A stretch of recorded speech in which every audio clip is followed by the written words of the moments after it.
এপিসোডের শুরুতে আমরা দেখি যে সোক চলে এসছে এবং জুন তাকে দেখে অবাক হয়ে গেছে।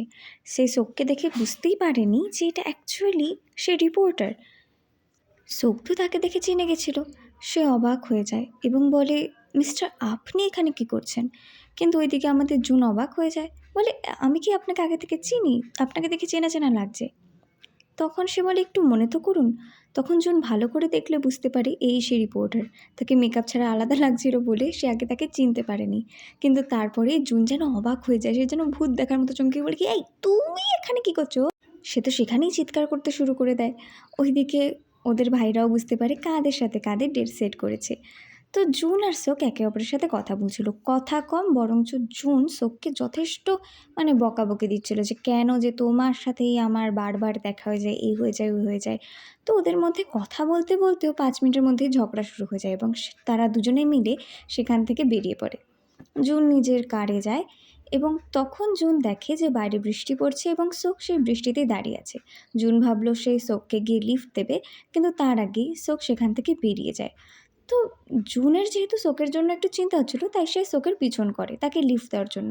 তখন সে দেখে যে সোক একটা দোকানে গেছে ছাতা কেনার জন্য, কিন্তু ছাতার দাম খুব কম হলেও সোক সেটা নেয় না। এখান থেকে আমরা বুঝতে পারি সোক কতটা টাকা বাঁচায়। তো পরে জুন তাকে লিফট দেবে তার আগেই সোক বাসে চলে যায়। তো জুনও ভাবে চলো ঠিক আছে। তখন জুন একদম তার বাসের পাশে এসে দাঁড়ায়, গাড়ি নিয়ে, এবং সোককেই দেখতে থাকে। সত্যি বলতে গেলে আজকে সোককে এতই ভালো লাগছিল যে জুন তাকে না দেখেও পারছে না। ওইদিকে সোক তো তার ভাইকে গিয়ে বাড়িতে গিয়ে মারামারি শুরু করে দিয়েছে। আর ওইদিকে জুনও তার ভাইকে অনেক বকাবকি করছে এবং জুন বলছে, একটা কাজ করো, তোমার এই ড্রামা ক্লাস এগুলো সব ছেড়ে তুমি ডক্টর হওয়াতে মন দাও। কারণ কি, অনেক কষ্ট করে তোমাকে বড় করেছি, তুমি যাতে হিরো হও বা এগুলো হও সেই জন্য বড় করিনি।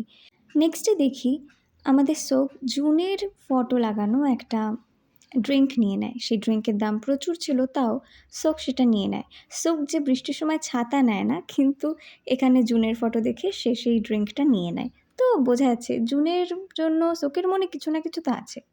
ওইদিকে আমাদের জুনের ম্যানেজার তাকে বলছে যে তোমাকে অনেক অ্যাড থেকে সরিয়ে দিয়েছে, তোমাকে আরও বেশি কাজে ফোকাস করা উচিত। তো এই নিয়েও জুন ভাবতে থাকে যে সত্যি তাকে কোনো না কোনো একটা কাজ তো খুঁজতেই হবে। পরের দিন জুন এবং তার টিমের যত মেম্বার ছিল, যেমন ডাইরেক্টর, রাইটার, সবাই মিলে ওরা স্পাতে থাকে এবং স্পাতে মজাও করে। আর পরে গিয়ে জুন দেখে সোকের ব্যাপারে কয়েকটা নতুন কিছু। সে জানতে পারে যে সোক যে সে জার্নালিস্ট না, সে একজন নামি দামি জার্নালিস্ট। সোক যুদ্ধক্ষেত্রে গিয়েও সেখানে কি ঘটছে না ঘটছে সেটা সাধারণ পাবলিকের সামনে তুলে ধরেছে। এই সব ভেবে তো সোকের ব্যাপারে ভেবে জুন অনেক বেশি খুশি হয়ে যায়। তখনই ও ভাবতে থাকে যে কি, ও সোকের ব্যাপারে ভাবছে। এই নিয়ে ও টেনশন করতে শুরু করে। হ্যাঁ, সোক দারুণ, কিন্তু জুনের মনে হয় যে না, সোকের ব্যাপারে ওকে ভাবা উচিত না, ওর সোকের প্রেমে পড়া উচিত না। ওইদিকে সোকের বস সোককে জিজ্ঞাসা করে যে তুমি কি কোনো মেয়েকে দেখেছো জুন যখন হসপিটালে ছিল তখন তার কাছে আসতে? তো বসের এই কথা শুনে সোক ওর এক্স গার্লফ্রেন্ডের কথা কিছু বলে না, বলে না না আমি কাউকে দেখিনি। ওর বসও বলে ঠিক আছে। পরে যখন মিটিং হয় তখন ওরা সবাই মিটিংয়ে অ্যাডাল্ট ফিল্ম স্টারদের নিয়ে কথা বলছিল। তখন একজনের মুখ দেখে আমাদের সোক বলে ওঠে যে একে তো আমি চিনি, এ অন্য কেউ না, এ তো আমাদের হিরোরই মা। তো পরে সবাই ফটো মিলেও দেখে যে সত্যিই তাই। তো সবাই ভাবে যে এই নিয়ে একটা আর্টিকেল পাবলিশ করা হবে। এই নিয়ে সোক একটু চিন্তায় পড়ে যায়, কারণ কি সে চাইছিল না যে কোনো কিছু নিয়ে জুনের কোনো প্রবলেম হোক, কিন্তু তার বস বলে যে এটা করতেই হবে। পরে সে বসের সাথে কথা বলে, বস বলে এটা তোমাকে করতেই হবে। তো আমরা দেখি জুন আর জুনের যে ম্যানেজার তারা সবাই মিলে ডিসকাস করছিল আপকামিং প্ল্যান্সের ব্যাপারে। ওইদিকে আমরা দেখি যে জুন যখন অ্যাডাল্ট মুভি দেখছিল নিজের কম্পিউটারে, যাতে সেই নিয়ে সে আর্টিকেল লিখতে পারে, তখনই তার বস ওই ফেমাস পার্সন তার পাশে চলে আসে এবং এসে ওর সাথে দেখা শুরু করে। তো যখন জুন এটা দেখতে পায় তো জুন তো অবাক হয়ে যায়। তো জুন জুন যে ওই অ্যাডাল্ট মুভি দেখছিল এটা পুরো অফিস জেনে যায় এবং সেই নিয়ে একটা হইচই পড়ে যায়। ব্যাপারটা খুবই ফানি ছিল এবং ওর সিইও হাসতে শুরু করে। তো পরে ওর সিইও বলে আমি তোমাকে তোমার আইডি কার্ডটা দিতে এসেছিলাম। তো আর বলে যে আচ্ছা তুমি সবার সামনে অফিসে কেন অ্যাডাল্ট মুভি দেখছিলে? তখন আমাদের সোক বলে যে না, অ্যাকচুয়ালি আমি এই নিয়ে একটা আর্টিকেল লিখছি, তো আমাকে এটা দেখতেই হতো। সে আর্টিকেল লেখা শুরু করে। সে বুঝতে পারছিল না যে আর্টিকেল লেখাটা ঠিক হচ্ছে কি না হচ্ছে। তো সে আর্টিকেলটা নিয়ে সে বসের সাথে কথা বলে, কিন্তু তার বস বলে যে হিরোজুন জানে যে আমি এটা করছি আর তার এতে কোনো প্রবলেম নেই। পরে তার সিইও বলে যে অ্যাকচুয়ালি সোক, তুমি যা করছো ঠিকই করছো, তুমি তোমার কাজ করো আর হিরোজুন তার কাজ করবে। পৃথিবীতে সবাই তো নিজের কাজই করে। কিন্তু সোকের তাও ঠিক লাগে না, তাই সোক জুনের কাছে চলে যায়। একটা ইভেন্টে ছিল জুন, তো সেখানেও চলে যায়। কিন্তু অলরেডি যখন হিরোজুন ইন্টারভিউ দিচ্ছিল একটা ইভেন্টে, তখন একজন রিপোর্টার তাকে জিজ্ঞাসা করে তার মায়ের কথা। তার মা অ্যাডাল্ট স্টার ছিল, এই নিয়ে প্রশ্ন জিজ্ঞাসা করে। এই শুনে তার শরীর খুব খারাপ করে যায় এবং সে রুমে এসে অজ্ঞান হয়ে যায়।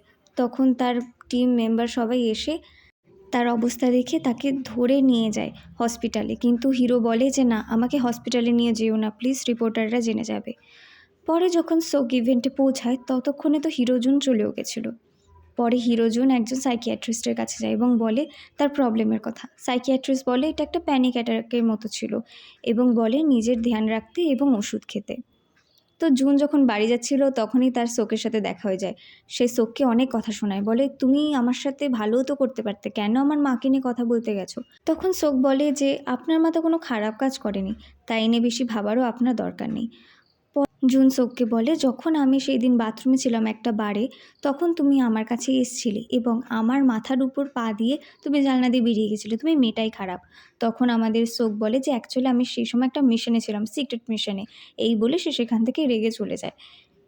তারপরেই আমরা দেখতে পারি পরের দিন আমাদের জুনের মা, যে অ্যাডাল্ট মুভি স্টার ছিলেন, তিনি এসে বলছেন যে বাবা আমি আমেরিকাতে চলে যাচ্ছি, কারণ কি আমি থাকলে তোমার এখানে ক্ষতি। তখন জুন বোঝায় যে না মা, তুমি আমার সাথেই থেকে যাও, আমার এতে কোনো প্রবলেম নেই, তোমার পাস্ট যাই হোক না কেন সে নিয়ে আমার কোনো প্রবলেম নেই। পরে গিয়ে জুন একজন জ্যোতিষীর সাথে পরামর্শ করার জন্য অনলাইনে ভিডিও চ্যাট করা শুরু করে। তখন জ্যোতিষী তাকে বলে তোমার জীবন ভালো চলছে না এবং জীবনে উন্নতি চাও যদি, তাহলে তুমি যে কাজটা করছো সেই কাজই করো।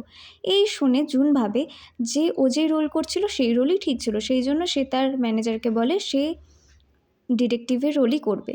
এবং পরে সে জানতে পারে যেই রোল সে করতে চলেছে সেই রোলের ডিরেক্টর আর কেউ না, তার রাইটার। অ্যাকচুয়ালি ব্যাপারটা এই যে রাইটারের সাথে যখনই সে কাজ করতে গেছে তখনই তার অনেক প্রবলেম হয়েছে। তাও ঠিক আছে, সে রাইটারকে হ্যাঁ বলে সেখান থেকেই বেরিয়ে যায়। যখন সে বেরিয়েই সিঁড়ির কাছে যাচ্ছিল তখন সে দেখে যে তার এক্স গার্লফ্রেন্ড একদম তার কাছে চলে আসে এবং তার কানে কানে কিছু একটা ফিসফিসিয়ে বলতে থাকে। আর এখানে গিয়েই আমাদের আজকের এপিসোড শেষ হয়ে যায়। এর পরের এপিসোড এখনও তো আসেনি, যখন আসবে তখন আমি সেটাও এক্সপ্লেন করে দেবো।